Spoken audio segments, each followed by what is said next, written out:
Yeah, we are live, David. We can start the session. Honorable my Lord the Chief Justice, honorable judges, respected senior advocates, members of the bar, teachers, law students, and dear friends. It is our great pleasure to welcome each one of you to the online lecture series being conducted by the Kerala State Unit of the Indian Law Institute. The previous lecture series by several eminent personalities, both from within and outside the field of law, had garnered great appreciation, and we have an equally reputed speaker joining us today. It is my duty today to welcome the august gathering that are present, even though in the virtual mode. At the outset, I extend a warm welcome to my Lord the Chief Justice, Honorable Mr. Justice S. Manikumar. It is also my pleasure to welcome the Executive Chairman of the Kerala State Unit of the Indian Law Institute, Honorable Mr. Justice Alexander Thomas, and all the other Honorable Judges of the High Court of Kerala. We are also happy to note the presence of several respected senior advocates, law teachers, and law students, and several lawyers, and it is indeed a pleasure and honor to welcome each one of you. Moving on to my duty to welcome the speaker for today, it is indeed a matter of great joy for me to welcome Senior Advocate Mr. Arvind Datar to our lecture series. Mr. Datar is a prominent and highly sought-after senior counsel with decades of extensive practice spread across several high courts in the country and the Honorable Supreme Court also. After being designated a senior advocate by the Madras High Court in the year 1999, Mr. Datar rose to prominence and is an authority, especially in taxation matters and company law matters. His legal acumen in taxation laws was the reason why he was requested to be the revising editor for the book on income tax, Kanga and Palkiwala's The Law and Practice of Income Tax. Mr. Datar is an academician and a lawyer combined together. His interpretative skills in constitutional adjudication are well known. His dedication to the profession of law is beyond compare in modern days of legal practice. He is a mix of conservative advocate who upholds tradition and ethical practice with modernity by being abreast of the latest. He never compromises either in his conduct or in his submissions. He has returned briefs and refused engagements of great monetary benefit because he stood by his beliefs. Apart from his professional capabilities, Mr. Datar is an exceptionally unassuming person. All those who have interacted with him or who have briefed him were unanimous in their opinion that it was indeed a sheer pleasure to brief Senior Counsel Mr. Datar. It is my singular honor, sir, and privilege to welcome Senior Advocate Arvind Datar to this online lecture series.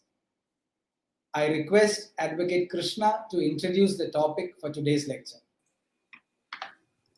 Thank you, Vinod.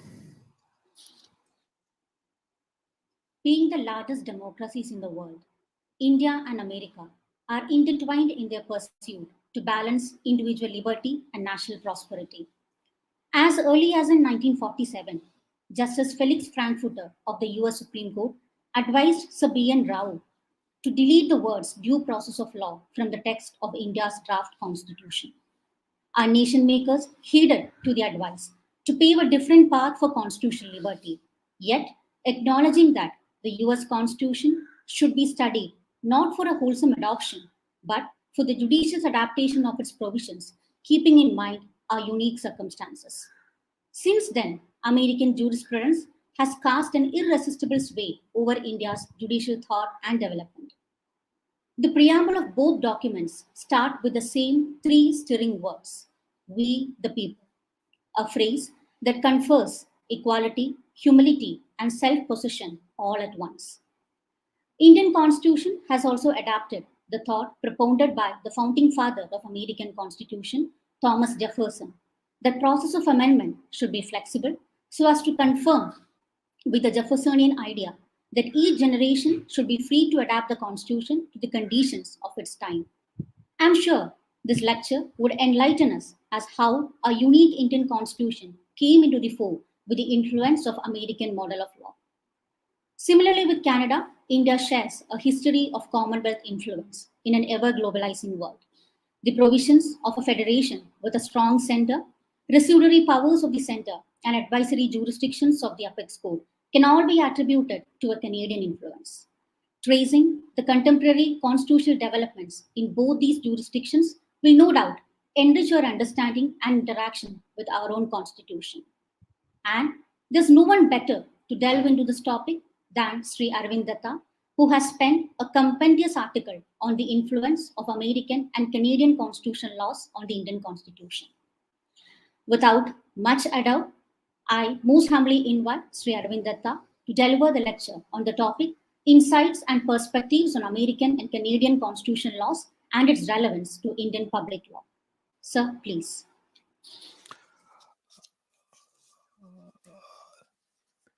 My Lord, the Chief Justice Manikumar, Justice Alexander Thomas, learned judges of the Kerala High Court, my colleagues at the bar, students, members of various law faculties, ladies and gentlemen.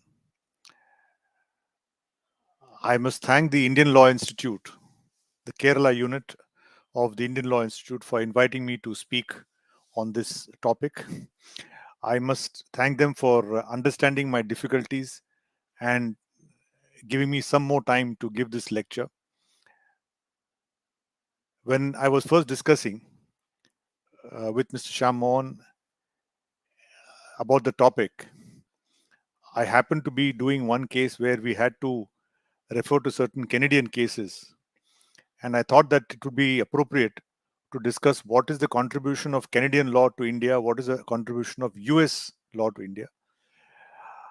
Due to time constraints, I have not touched upon the contribution of law of Australia, which has played a role in interstate trade and commerce. So I've just confined myself to two jurisdictions, that is the Canadian Constitution and the US Constitution, and what is its impact as far as India is concerned. Before I start, I must thank Mr. Enoch David for the very, very generous compliments he has paid to me. I hope I deserve them. And when I heard about the very, very enlightened audience which is going to listen to this lecture, I must mention that there is some amount of trepidation about what I'm going to speak. Now, I'll first start off.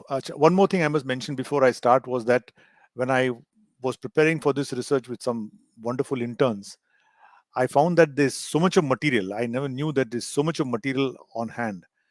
And it would not do justice to the topic if I simply spoke for 30 minutes at a stretch without any kind of background material. So I've taken the trouble of preparing some slides, which I hope will be useful. And if the organizers want, they can mail the slides to you. You can use them if you like. If anybody have any questions, please ask them. So I straight away go on to my topic. And I first taking, though the title says American and Canadian constitutional laws, I'll start off with the Canadian law. Now, as far as the Canadian constitutional law is concerned, you had the British North America Act of 1867. And among the various constitutions, India has a closer similarity to the British North America Act. In fact, if you see the Government of India Act of 1935, you will find that the same concept of a federal legislature or provincial legislature, the items which are conferred on in Canada, they call it Dominion list. Here we call it the federal list, now the Union list. And some topics are given to the state list. One important point is that the lists in the Government of India Act and now the Constitution are much more elaborate than the provisions of the Canadian Constitution under Section 91 or 92. They have only 3 items in the concurrent list. And those of you who want to make a note, concurrent list comes in 94 capital A and 95 of the Canadian. Now it's called the Constitution Act of 1867. So there are 94A and 95 deal with the concurrent list. And it also says that in the event of any conflict, repugnancy, obviously the Dominion list or the federal list will prevail. So this is the basic point. And our own constitution has noted, our own lawmakers have noted, the federal court has noted that we borrow heavily from the Canadian constitution when the Government of India Act was drafted. They say that when the Government of India Act was drafted by the British Parliament in 1935, they drew heavily upon the structure, the architecture of what is the British North America Act. Can I go to the next slide, please? Yes. Now, one very important contribution of the Canadian Constitution is the distribution of legislative power between the center, list 1, list 2, and list 3. And of particular importance is entry 97, which is the residuary power, and that must be read, as you know, with Article 248. Now, this judgment of Union of India versus Dhillon, here what happened was they levied tax on agricultural land, wealth tax on agricultural land, and the Punjab and Haryana High Court, a full bench of 5 judges, by 4:1, they said that that particular provision was bad. Now it came to the Supreme Court, and by of 7 judges, and by a majority of 4:3, they upheld this particular power. Those of you who are making notes, just note entry 86 says that taxation on capital value assets other than agricultural land. Now the argument was, if agricultural land is excluded in the entry 86, can it be taxed under entry 97? And for the purpose of my talk, I'm not getting into this Dhillon's case, but I wanted to mention that in the main judgment of Justice Sikri, Chief Justice Sikri, there's extensive reference to Canadian judgments, how the lists are to be interpreted, how the concurrent list and how the residuary power has to be taken note of has been discussed. But in my humble opinion, the majority is wrong, is incorrect. And if those of you are interested, should read the dissenting opinion of Justice Shelat, who made it very clear that if a particular item has been excluded in list 1, then you can't then justify legislative power under entry 97. But for the purpose of this lecture, Canadian judgments have been extensively referred to in the distribution of legislative power. Of course, subsequently, if you go to Hext Pharmaceuticals and other judgments, wherever there's a discussion of Article 245, 246, List 1, List 2, List 3, etc., they have referred to the Canadian judgments. Please, next slide.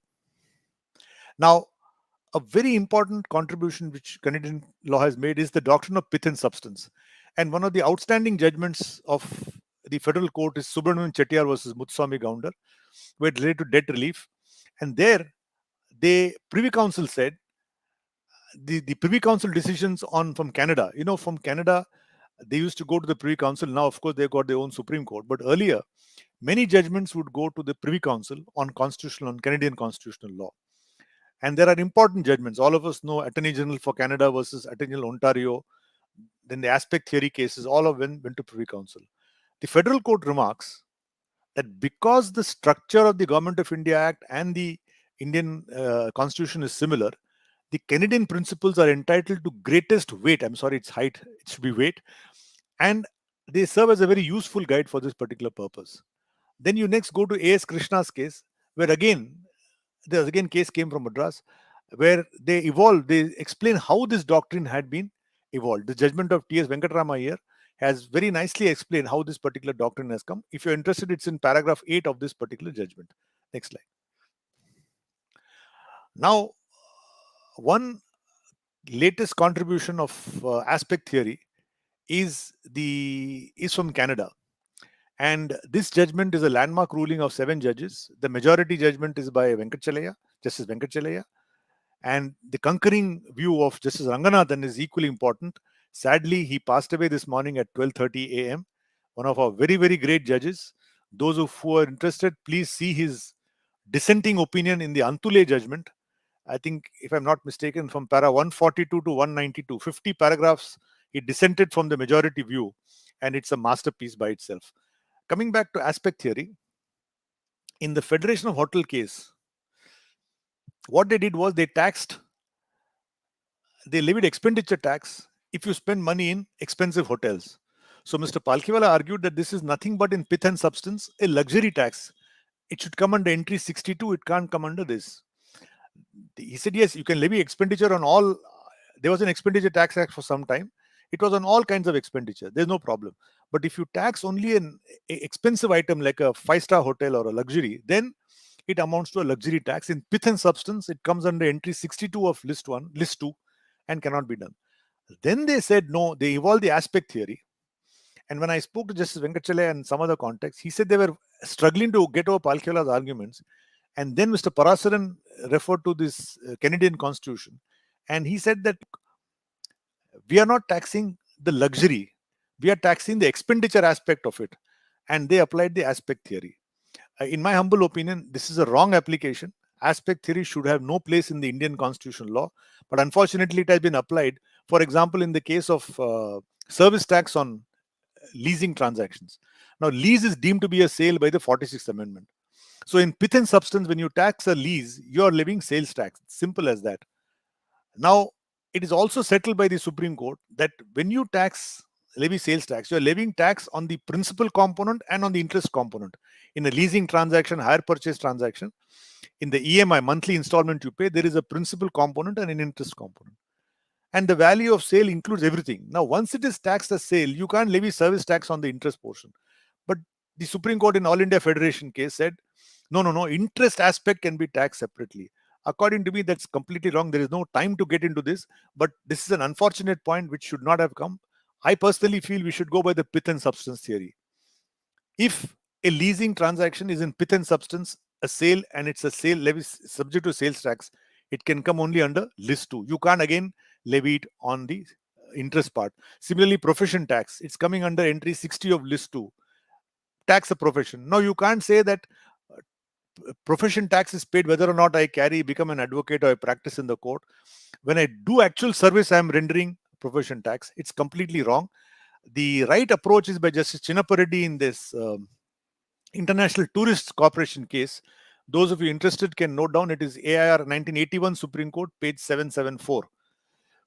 There, Justice Chinnappa Reddy says how to interpret the list. He says go to list 2. All of us studied in law college that lists should be given a liberal interpretation.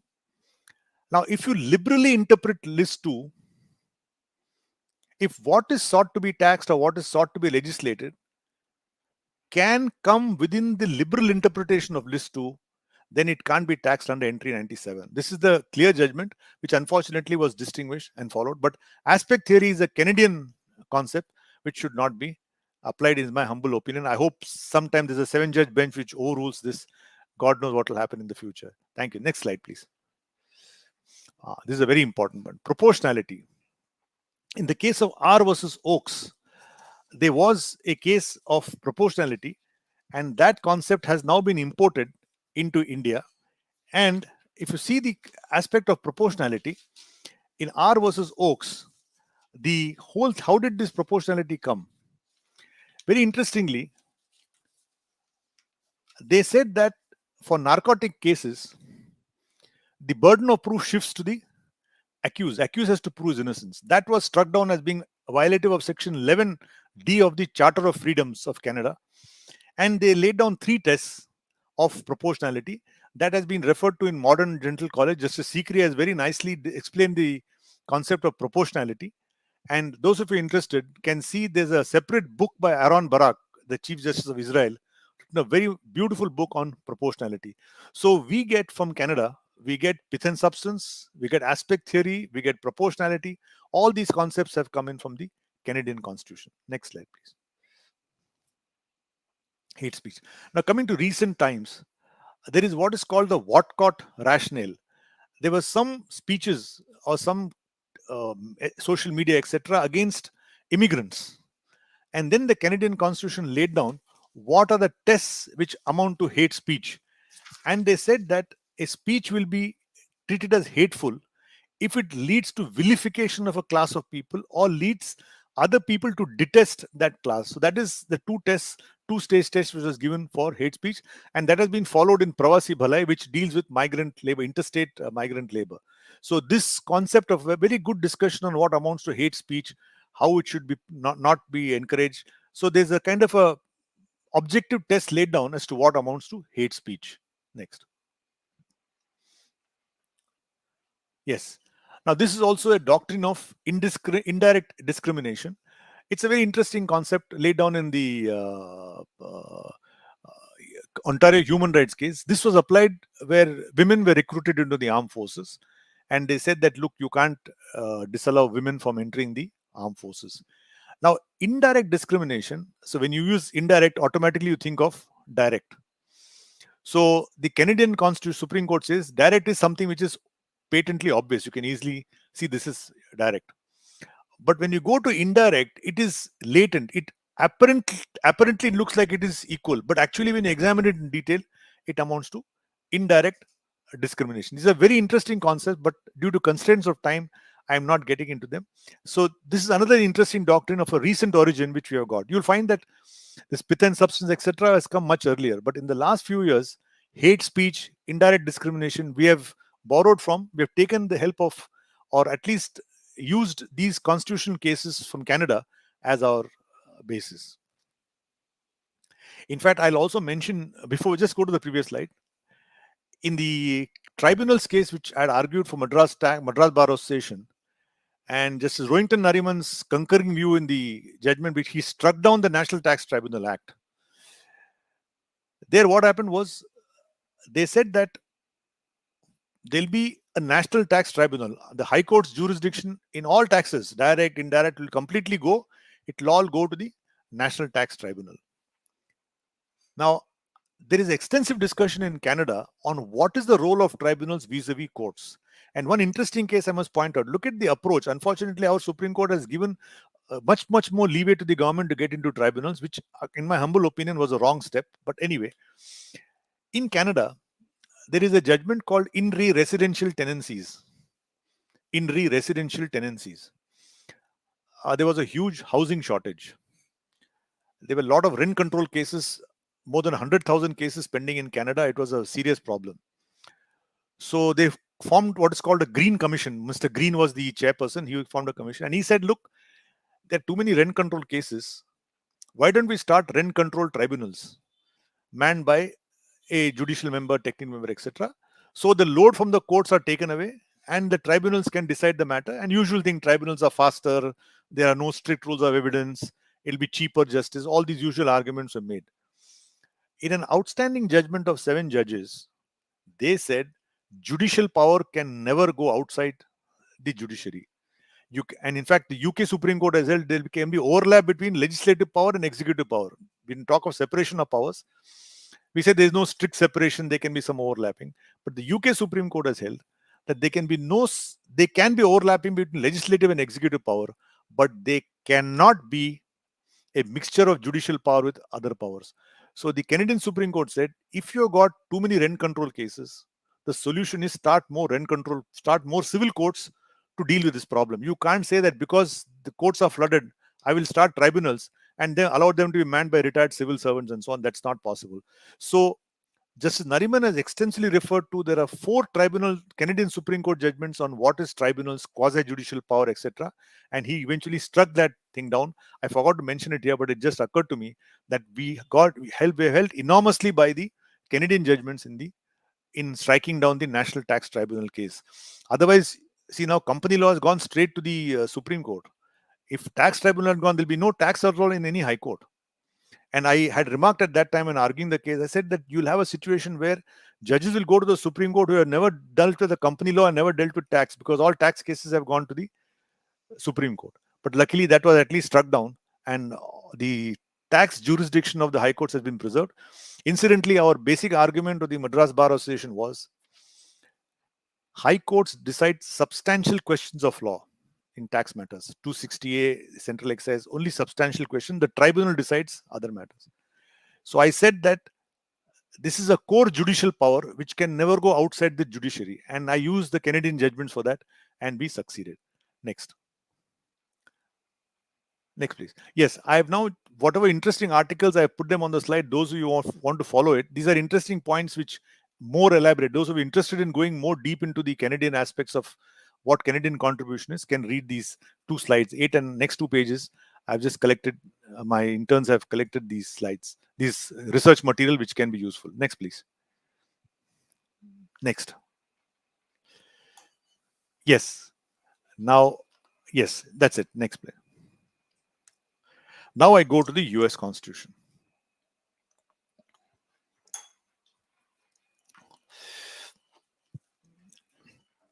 There has been a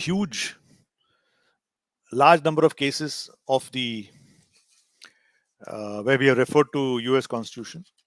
In fact, we are doing some research and we find that author like Willis, I mean, we all referred to Cooley on Constitution, referred to Rothschaffer. These are all authors we have referred to. Recently, we referred to Lawrence Tribe. Then you got Mark Tushnet, who's written on comparative constitutional law. But an author like Willis on constitutional law has been referred to in 25 Supreme Court judgments and 106 High Court judgments. Just to give you a flavor that there has been extensive reference to US constitutional law in our High Courts and in our Supreme Court. Now, if you go to the US Constitution, we have a large number of similarities between the US Constitution and our Constitution. For example, I've just mentioned the 8th Amendment, which 8th Amendment was relied upon by the Maneka Gandhi in saying that human dignity is a facet of Article 21. But before I go to that, there are a large number of similarities. Take the First Amendment.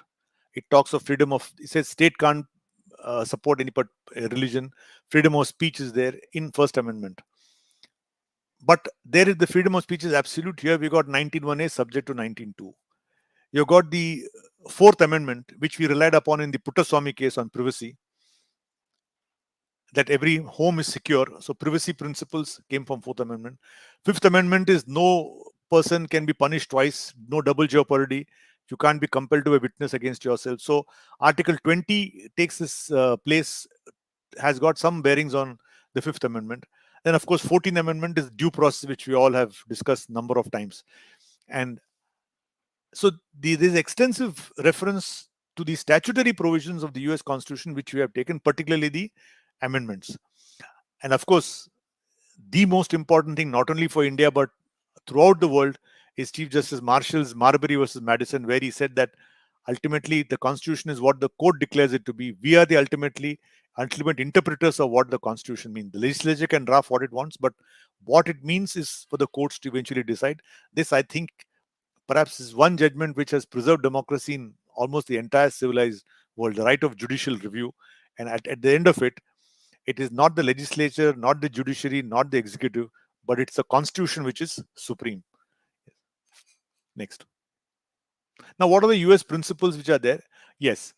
Now, if you go to particularly the second case, MPV Sundaramaya's case, just Venkatramaya rightly points out that our constitution was not a tabula rasa. It was not written like the US Constitution. They didn't go to a particular place and draft our constitution and so on. Here, we had the Government of India Act. Right? If you take Article 245, is nothing but Section 99 of the Government of India Act in a modified form. You take 246 is Section 100. You take similar articles, they will have a comparison with the Government of India Act. What has been added primarily are the provisions relating to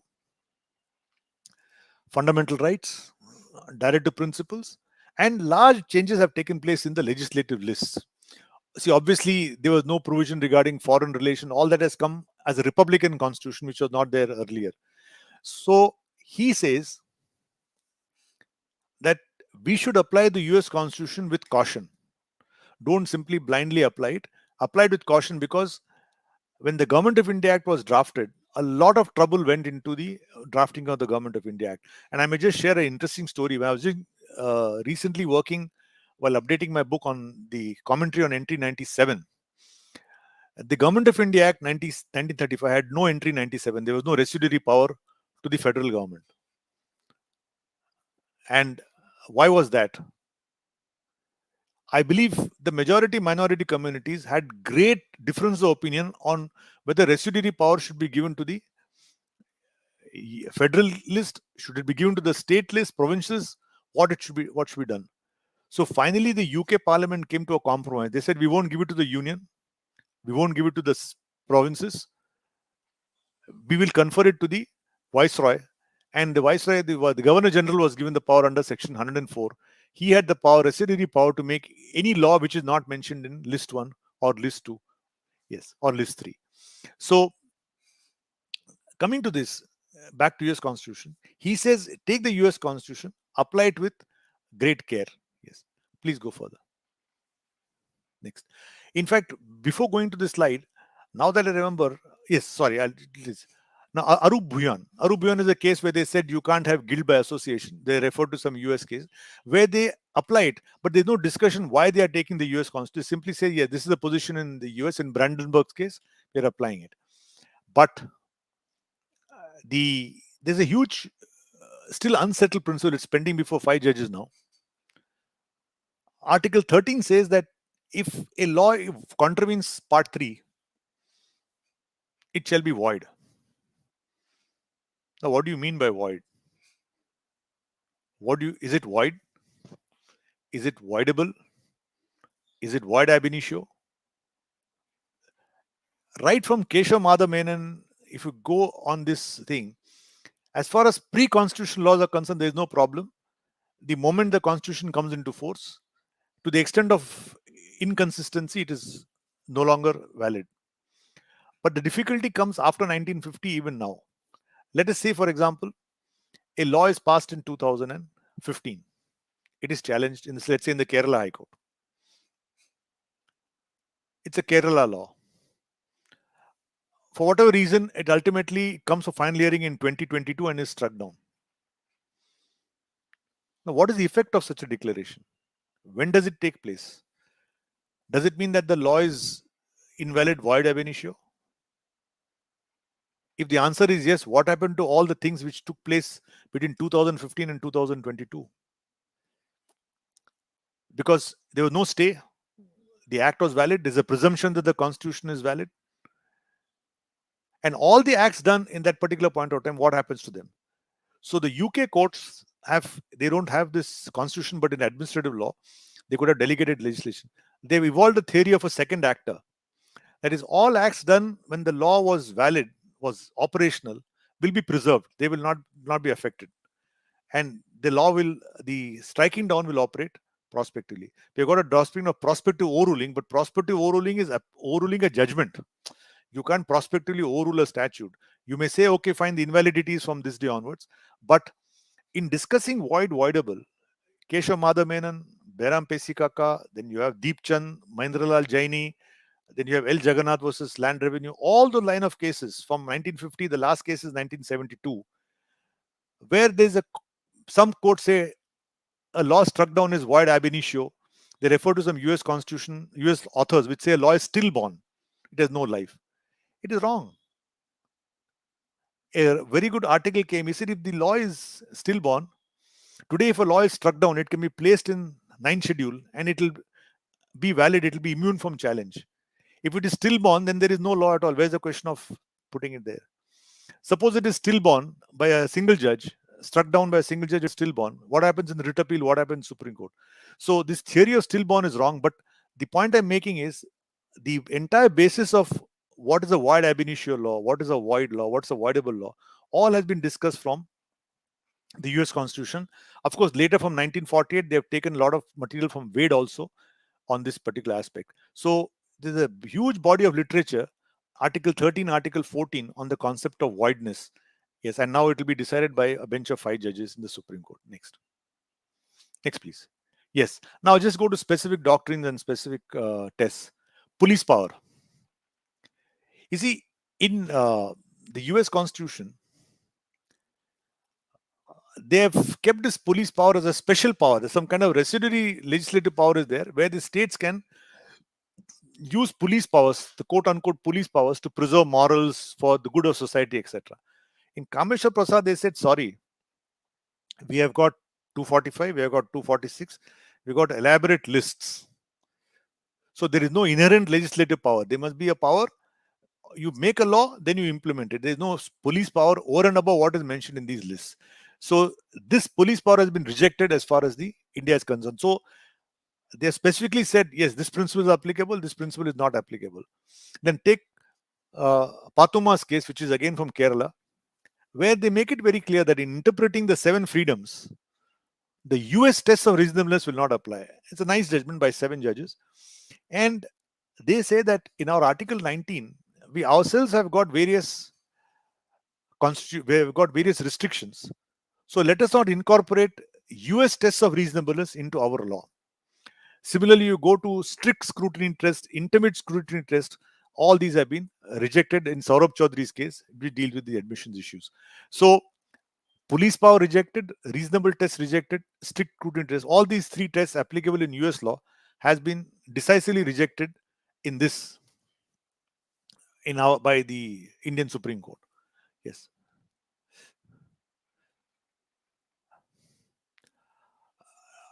Due process. Yes. Now this is of course a subject matter of a book. In fact, there's a wonderful book by Dr. Abhinav Chandrachud on due process. Now there is a famous story. It should be Sir B.N. Rao. Sorry, it's not Sri B. Sir Benegal Rao. A huge story that B.N. Rao met Justice Frankfurter and he said, for God's sake, don't put due process. It was created a lot of problems in the US Constitution, so don't have process. And then there is a discussion, especially in A.K. Gopal and all this point, saying that we deliberately avoided due process.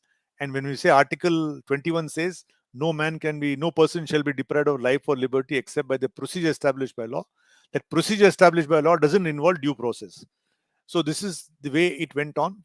And finally, that of course the shift came in bank nationalization case and Maneka Gandhi and all that. But the entire due process comes from the 14th Amendment, and it has led to so much of legal discussion in India. In Puttaswamy, those of you interested, I have made a note of the paragraphs. If you take Justice Chandrachud's judgment in Puttaswamy, it's a very good summary. If you just note down, paras 273 to 288 deal with substantive. The topic starts with substantive due process, but 273 to 288 talks of procedural due process. 273 to 288 procedural due process, but 289 to 296 deals with substantive due process. And the very important point is, Justice Chandrachud refers to the decision of Justice Chalameshwar in Rajbala's case and says, substantive due process cannot be a ground to invalidate a primary legislation. You can't invalidate that. Of course, the question is, can you use substantive due process to invalidate delegated legislation? That still is open. Maybe the Kerala High Court or some other High Court will deal with it. Procedural due process has been discussed in Sunil Batra's case, Krishna's judgment. It has also discussed. Now, please go to the next. Now, freedom of speech, commercial speech. Apart from Indian Express, you got Hamdard Dawakhana, you got other cases where a lot of US constitutional cases have been referred to while dealing with Article 19 cases. And as I said, in the Patuma's case, they made it very clear that what is reasonable restriction in terms of 19(1)A will not be tested by US principles, but by Article 19(2). Yes, next. Please go to the next. Yeah, no, right to privacy. Yes. In my view, one of the outstanding judgments of the Indian Supreme Court is the dissenting view of Justice Subbarao in Khadak Singh's case, where he says the whole of India can be a prison, etc. This was a case where there was surveillance of history sheeters. The majority upheld it, but Subbarao said, no, this is violating the right to privacy. And when we argued this Puttaswamy case, we referred extensively to US cases, right from the first case, where the famous judgment which said that the right to privacy includes the right to be left alone. Then you had the Katz versus US and so on and so forth, how privacy went on, that where there was a case where a person's was in the case of in the US prohibition, there used to be a lot of sale of illicit liquor. So person is to go to a public booth, discuss how the liquor will be seen. So that was bugged. That was held to be unconstitutional. They said unless there's a warrant, you can't do, because a man is completely free to say what he wants. And finally, in Puttaswamy's case, we evolved the three principles of personal privacy, decisional autonomy, and the third principle, the decisional autonomy, personal privacy, and your physical privacy. That is, your body can't be harmed. Those three principles of privacy were laid down in Puttaswamy, and you will find an elaborate discussion of the US Supreme Court also in Puttaswamy. Next. Yes. Affirmative action. Again, this is an ongoing problem. We now have before the Supreme Court 10% for EWS, whether it can cross the 50% limit. Then again, we have got the Article 340, the decisions regarding the reservation issues that are going to come up. E.V. Chinnaya was there. If my memory serves me right, that's also gone to 7 judges. And the affirmative action in Chinnaya, they adopted the minority view in Jennifer Gratz versus Bollinger. Gratz versus Bollinger is a famous case on reservations in the US universities. And there they adopted the minority view was taken in Chinnaya's case. Yes. Next. Yes. So these are all the things. I think I've taken almost 35 minutes across my thing. And I must thank my 2 interns, Ms. Janani and Ms. Paridhi Jain, who did extensive research. Janani did the entire research on the US Constitution and Paridhi on the Canadian Constitution. I thank them so much for making this slide presentation useful.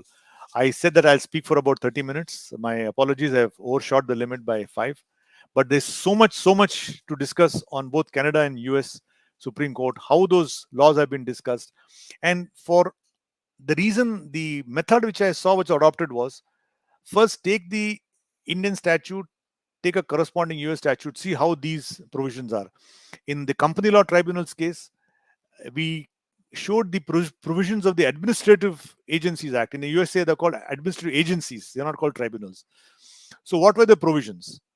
Then we use that Marathon Oil Company case to India and say, look, this is a ground for striking down the company law legislation. So I think if the statutory provisions are similar, or if the constitutional provisions are similar, then you can definitely adopt those principles and see and apply it here. And as Mrs. Krishna mentioned, ultimately it is we the people for liberty, equality, fraternity, for equal justice for all, and so on. So if a US judgment, if a Canadian judgment can be used to interpret, to preserve the great values in our preamble, I think it should be followed. With these few words, I thank the Indian Law Institute for giving this opportunity, and I wish all of you all the very best. Thank you so much. Thank you, sir. Thank you so much for that enlightening address. So now we'll be having the question and answer section. We have a few questions here, sir. Yes. Can you just speak a bit loudly, ma'am? Mrs. Krishna, can you speak a bit loudly? Yes, sir. Yes, sir. Am I audible now, sir? Yeah, yes. Absolutely. Yes, okay. Sir, Advocate Vinu has raised a question. Do you think that due process, which Felix Frankfurter had cautioned against and was not in the Constitution, was brought in through constitutional interpretation? Yes, it was. In Maneka Gandhi almost, it has been brought in through constitutional interpretation. First, there was if you see the history, in for example, in A.K. Gopalan, they say each article is a separate silo and they can't be this thing. That was taken away by bank nationalization. They said these are all interdependent. Each article can be read in the context of the other. And that has been definitely brought in by... Then in Maneka Gandhi, they applied the 8th Amendment. They said human dignity, there is procedural due process, and various judgments by Justice Bhagwati and Krishna and so on, they really expanded it, relying on due process. The entire scope of natural justice was also expanded through the introduction of due process. Now, in right to privacy, since you asked this question, one question asked to us by the bench was that, where will you place right to privacy? You got all US constitutional principles is okay. Where do you place it? In 14, 19, 21, where do you get privacy? Because it's nowhere in the Constitution. And we said that it is permeates throughout Part 3, and we relied on a famous judgment of Justice Matthew, where he says there are core rights and there's a penumbra around it. So the right will be more effective when you take into account the penumbra. So I said that some of the fundamental rights, and other people also argued, they said some of the fundamental rights will have no meaning unless right to privacy is included in the Part 3 itself. And that's what the Supreme Court says. The right to privacy is Part 3. In fact, it went to 9 judges because the Attorney General argued we don't have a right to privacy in India, relying on some older judgments, and that has been overruled now. So to answer this question, due process has been included in our thing, but in Puttaswamy, they said substantive due process cannot be applied, but procedural due process can be applied. Thank you, sir. There's another question by another viewer, sir. Can you please explain why aspect theory has no applicability in the context of Indian Constitution? Yes. Now, we have got the pith and substance. When does aspect theory come? When does this problem come?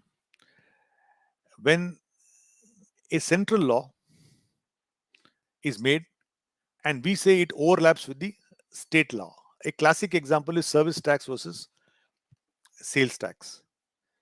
Now I gave the example of the hire purchase transaction and leasing transactions. In the earlier judgments, say for example, in Mayor Chetia's case, they said that leasing transactions are not taxable, hire purchase will be taxable at the last end. So the 46th Amendment said that Article 366A will be amended and a hire purchase transaction, a leasing transaction will be deemed to be a sale.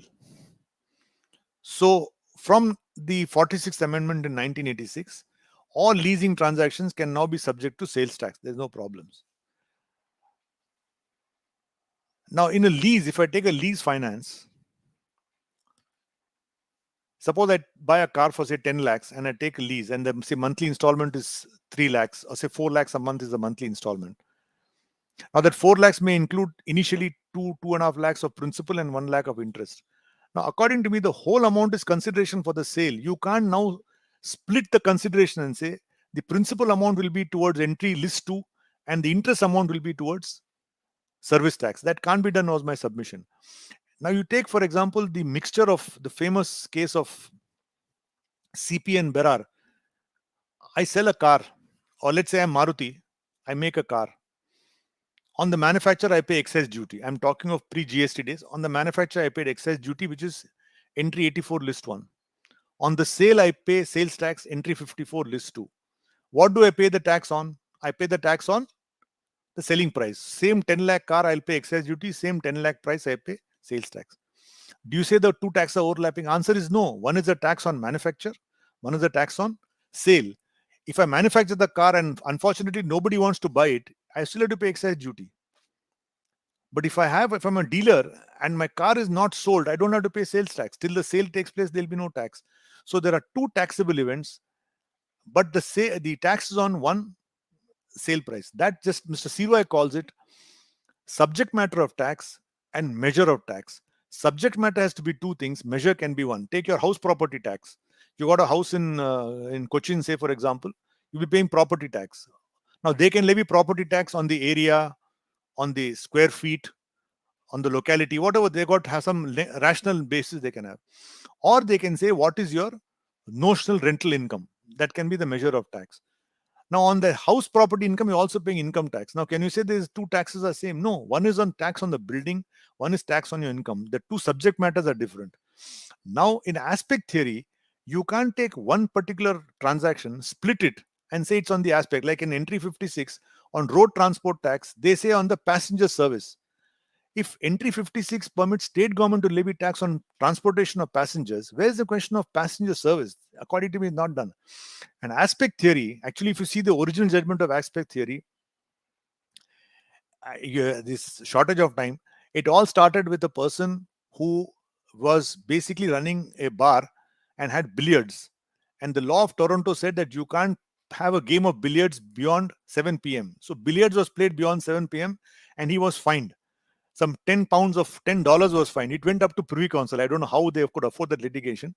Now the question was, what is the difference between the Toronto legislation and the parliamentary legislation? Though they use the word aspect, it was basically in pith and substance. They said the Toronto law, barring more than this thing, is basically law and order. They don't want people to drink late into the night, play billiards and create law and order, and nothing to do dominion. Now aspect theory has been applied in different parts. Say one famous case is there. Aviation is part of the Canadian Dominion, Union government. Land is provincial list. Now, when you make laws with regard, suppose you say in this area, airport cannot be built. Now, in pith and substance, it's a law relating to land. It's not law relating to aviation. They have said in this particular, say, forest area or reserved area, there'll be no activity including aviation. So that's not a particular thing. But you can't then split a law and say that I will put for aviation. Aviation aspect is there, land aspect is there. No. And aspect theory they say applied with great caution. It should be where both the legislatures have the same thing. So my personal view is, you take a hire purchase law, it is pith and substance a sales tax. You take Debt Relief Act, it is pith and substance, a tax for debt relief under article entry 30. So don't apply aspect theory, apply only pith and substance, because it creates tremendous amount of confusion. And so many cases we had to fight where they levied service tax on the same thing, which is a sale, on software, on leasing, and so on and so forth, and all were upheld. Yeah. On mandap keepers, it's a building tax on land and building. Now, where then you say no, it's a service aspect. So what they did in works contract is they say 60% will be sales tax, 40% will be service tax. So the works contract is split into labor component and goods component, and that's how it is done. But you can't apply aspect theory for that. Yeah. Thank you, sir. So another question. Yeah. How does the unwritten constitutional principles, as recently dealt with in the Canadian case City of Toronto versus AG of Ontario, compare with the constitutional morality concept of Indian Supreme Court? Yes. Now, there is one thing, there is a written constitution, and there's always a concept of the unwritten constitution. Lawrence Tribe has written about the unwritten constitution. Mr. Fali Nariman has written a wonderful article on the silences of the constitution. So there are a lot of principles which are thing. Now, for example, right to privacy. It's a classic example of a constitutional right being developed by law and put into our constitution, saying constitutional principles. Procedural due process has been inserted into Article 21. The right to life has been expanded to mean this. So, frankly, I'm not very familiar with the City Toronto facts, so I don't want to comment on it. But I'll speak on the judiciary evolves the constitution from time to time. Take simple thing like due process. It was made in 1789. Now it has gone so many down. It has been expanded from time to time. Like what Justice Holmes says, you meet the felt necessities of the time. So our constitution will keep on evolving into various principles from as times go on. Recently, for example, they struck down the 377. Right? The Supreme Court said it is completely arbitrary.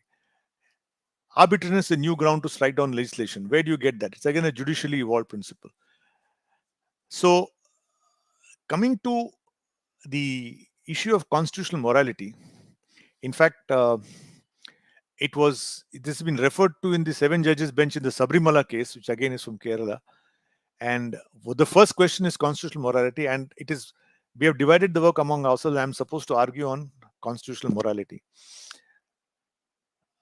According to me, again, this is a principle which should not have been introduced at all, as far as we are concerned, is my personal view.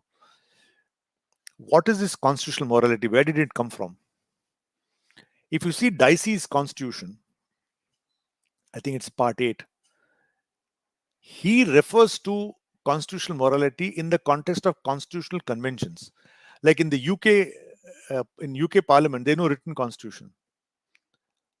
There is a tradition that if a party loses a vote of confidence thing, it must resign, must call for fresh elections. Right? So there are so many conventions which are just unwritten principles which have been followed as matter. So he says that it is constitutional morality, you follow that. One court cannot say, like Mr. Boris Johnson cannot say, I will not follow it, I will not do this. He tried to do it and the UK Supreme Court said, no, you can't do this. But constitutional morality was used by Dicey in the context of the UK principles or constitutional conventions. And those of you interested, you must see the famous speech of Dr. Ambedkar, I think in November 1946, 8 November or 1946, where it's a long speech about 11 pages, where he discusses two things. Why was the Constitution of India so long? Because including Pandit Nehru, they wanted a small constitution giving general principles and leave it to the courts. He, in a beautiful passage, he justifies why is it a long constitution. Why has he taken the Government of India Act and made it the longest constitution? He says that the UK principles of constitutional morality cannot be applied here. We are a young democracy. We have so many issues, multiple languages, multiple religions, and so on and so forth, that the constitutional morality has still not set into India. What he meant was basically constitutional conventions. So my interpretation of constitutional morality is it has got no place in the Indian Constitution. We have defined what is what. We have given a very elaborate, detailed Constitution. Some conventions have been set up which can be followed, which make amount to constitutional morality. But in one judgment of the Supreme Court, they said constitutional morality can be a ground to strike down legislation, which in my humble submission may not be correct. Just as substantive due process cannot be a ground to invalidate a parliamentary law, I think constitutional morality cannot be a ground to set aside a particular law. So, talking of constitutional morality, I think its origin is UK and it should not be a part of the Indian substantive law, is my view. Sorry, it was a bit long, but I had to give the history of constitutional morality. Yes. So there's one more question. So what's your take on tribunals being conferred with inherent powers? Tribunals being conferred with inherent powers. Completely wrong. Inherent powers must be only with the judiciary. And though the matter is now pending in the Supreme Court, I don't know when it will come, but this entire process of tribunalization justice has been a very, very serious inroad into the concept of independence of judiciary, whether it's the NCLT or the other tribunals. I have no quarrel with tribunals like the tax tribunals, where there is a litigant and there is a state. In tribunals, which when I argued before the Supreme Court with Justice Ravindran, for company law tribunal, there is no company law tribunal anywhere in the world. You know that? The principle of tribunals is that where it's a list between two individuals, only the courts of that country can decide the issue. You can have tribunals where there's a tax dispute or there is a FEMA dispute between the Reserve Bank and so on. But you can't have this entire concept of tribunals. But this concept of giving tribunals inherent power, the power to punish contempt, is completely wrong. It is anathema to the principle of separation of powers. I think, and the sooner they decide it, they strike it down, the better. So we'll be winding up the question and answer session now, sir. And I'll be inviting Advocate Sanjay to propose vote of thanks. And before that, before he proposed, I would like to thank you, Enoch David, Sham, and all of the entire team at the Indian Law Institute of Kerala for organizing the lecture. It's been a pleasure. For me, it was a great learning experience. We have had to read so much of material to make these slides. So it was also a great educative experience for me also. Thank you so much. And thank Live Law also for the, thank you. Yes, namaste. It is a privilege and great joy for me to extend the word of thanks on behalf of the Indian Law Institute Kerala chapter. I deem it a matter of immense pride to convey our gratitude to Sri Arvind Datar, Senior Advocate, Supreme Court of India, for the masterful presentation of the topic. The slides made it all the more interesting and easier to comprehend. We have seen how the question and answer session had enlivened the entire lecture. Thank you, sir, for the masterful presentation. Thank you. Thank you so much. The great interest shown by our Chief Justice Sri Manikumar to urge and encourage us to organize such online lectures by the masters in the field is indeed appreciable and would be of great help to the legal fraternity. Thank you, sir. Our Executive Chairman, Justice Alexander Thomas, has been a pillar of strength. Without his advice and guidance, a lecture of such magnitude would not have been possible. I take this opportunity to thank you, sir. I also thank the entire team of Indian Law Institute Kerala chapter, including Advocate V.M. Shamkumar, whose relentless effort bore fruit. I thank everyone present in this virtual platform. Thank you all.